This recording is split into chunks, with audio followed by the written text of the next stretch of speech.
आज की रेसिपी बहुत ही स्पेशल है क्योंकि ये मेरे दिल के काफ़ी करीब है। जी हाँ, आज मैं आपके साथ शेयर कर रही हूँ गुजरात की मोस्ट ट्रेडिशनल रेसिपी आमरस और इसे हम सर्व करेंगे गरमा-गरम पूरियों के साथ। ये देखने में जितनी टेम्प्टिंग है ना उतनी ही टेस्टी और डिलीशियस भी है। लगभग हर गुजरातियों के घर में आपको ये रेसिपी एक बार तो देखने ज़रूर मिलेगी। तो चलिए रेसिपी को हम देख लेते हैं। तो सबसे पहले हमने यहाँ पे आधा कप दूध लिया है, उसमें हम केसर के थोड़े धागे डालेंगे और इसे आधे से 1 घंटे के लिए भिगोने रख देंगे। ये ऑप्शनल पार्ट है, आप चाहे तो स्किप कर सकते हैं। यहाँ पे मैंने 4 आम लिए हैं, ये हाफूस आम है, अल्फांसो जिसे हम बोलते हैं। इसे मैंने 1 से डेढ़ घंटे के लिए पानी में भिगो के रखा था क्योंकि आम की जो तासीर है वो गर्म होती है, तो इससे इसकी जो गर्माहट है वो थोड़ी कम हो जाती है। इसके बाद तो चलिए आम को हमने अच्छे से साफ कर लिया है। अब हमें क्या करना है, आम को हमें साइड से इस तरह से दबाते हुए, इसकी कॉर्नर्स को दबाते हुए इसके अंदर का जो पल्प है उसे हमें लूज़ करना है, उससे हमें रस निकालने में आसानी हो जाती है। अगर आपको ये हाथों से नहीं करना है, मेसी लगता है, तो आप भी नाइफ़ का यूज़ भी कर सकते हैं। मतलब नाइफ़ से बड़ा-बड़ा पीसेस में कट कर लें और उसके बाद हमें मिक्सी में इसे पीसना रहता है, तो भी आप आसानी से रस निकाल सकते हैं, वो भी एक ट्रिक है। तो देखिए इस तरह से हमें गुठली में भी अच्छा-सा स्क्वीज़ करके पूरा जो इसका पल्प है वो हमें निकाल देना है और आम रस हमारा तैयार है। आप चाहे तो इसे ऐसे ही सर्व कर सकते हैं या तो फिर हमारी तरह इसमें थोड़े इंग्रेडिएंट्स हम और डालते हैं, इसे और इसका जो फ्लेवर है वो एनहांस हो जाता है। तो हमें क्या करना है, इसे एक ब्लेंडिंग जार के अंदर ट्रांसफ़र करना है। उसमें हमने जो केसर वाला दूध तैयार किया था वो उसमें ऐड कर देंगे। इसके बाद हम इसमें डालेंगे 4 टेबलस्पून जितनी चीनी। इससे क्या होता है, अगर इसका जो टेस्ट कुछ फीका होगा तो वो भी बैलेंस हो जाएगा। फ्लेवर को और एनहांस करने के लिए हम इसमें डालेंगे इलायची पाउडर आधी छोटी चम्मच जितना। आप चाहे तो इसमें ड्राई जिंजर पाउडर भी डाल सकते हैं।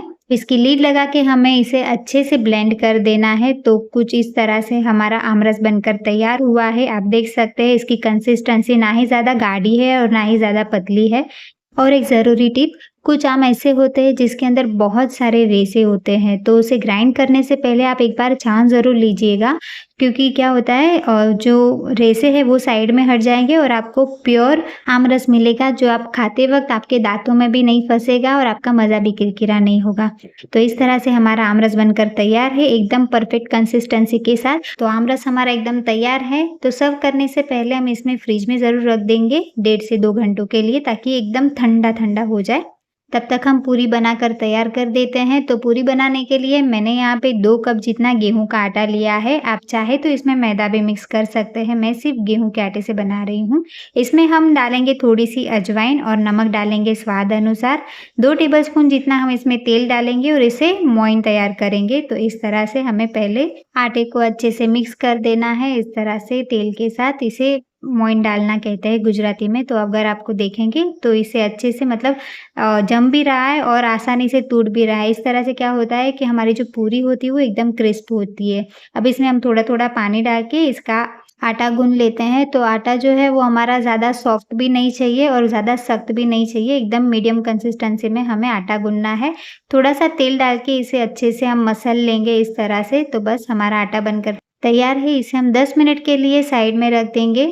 इसके बाद पूरियाँ फ्राई करने के लिए मैंने एक कढ़ाई में तेल भी गरम करने के लिए चढ़ा दिया है और ये जो आटे की हमने छोटे-छोटे लोइयाँ बना लेनी है और इससे हमें इस तरह से पूरियाँ बेल लेनी है।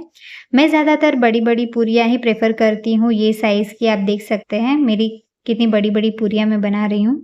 इससे क्या होता है, पूरियाँ भी फटाफट बन जाती है और हमारा काम भी आसान हो जाता है। पर आपको इतनी बड़ी-बड़ी नहीं पसंद है तो आप इस तरह से कोई भी शार्प एजिस वाला कुछ भी आप ले सकते हैं और इसे इस तरह से आप छोटी-छोटी पूरियाँ बना सकते हैं कट करके ये साइज़ की। तो देखिए हमने यहाँ पे बहुत सारी पूरियाँ बनाकर तैयार कर दी है। अब चलते हैं इसे हम फ्राई करने के लिए। पूरियों को फ्राई करते वक़्त हमें सिर्फ़ एक चीज़ का ध्यान रखना है कि जो हमने तेल गरम करने रखा है वो एकदम अच्छे से तेल गरम हो गया हो और गैस की फ्लेम भी हमें हाई ही रखनी है। तभी आपकी जो पूरियाँ हैं वो एकदम अच्छे से फ्राई होगी और एकदम फूली-फूली सी दिखेगी। आप देख सकते हैं यहाँ पे। दोनों साइड से अच्छे से फ्राई कर लें, इस तरह से पलट-पलट कर और इसे अच्छे से निकाल लें। इसे नीचे टिश्यू पेपर ज़रूर रखें, तो इससे क्या होता है अगर एक्सेस ऑयल हो तो वो भी निकल जाता है, हट जाता है। बारी-बारी से हमने थोड़ी-थोड़ी पूरियाँ इस तरह से फ्राई कर दी है। एक और ज़रूरी बात, जब आप पूरियाँ बेलते हो तो बहुत ज़्यादा पतली ना बेलें, उससे क्या होता है पूरी एकदम पापड़ के जैसी हो जाती है, फूली-फूली सी नहीं होती है, तो वो बात का हमें ध्यान रखना है। तो सारी पूरियाँ बनाकर हमने तैयार कर दी है और रस भी हमारा अच्छे से ठंडा हो गया है, तो चलते हैं इसे सर्व करने के लिए।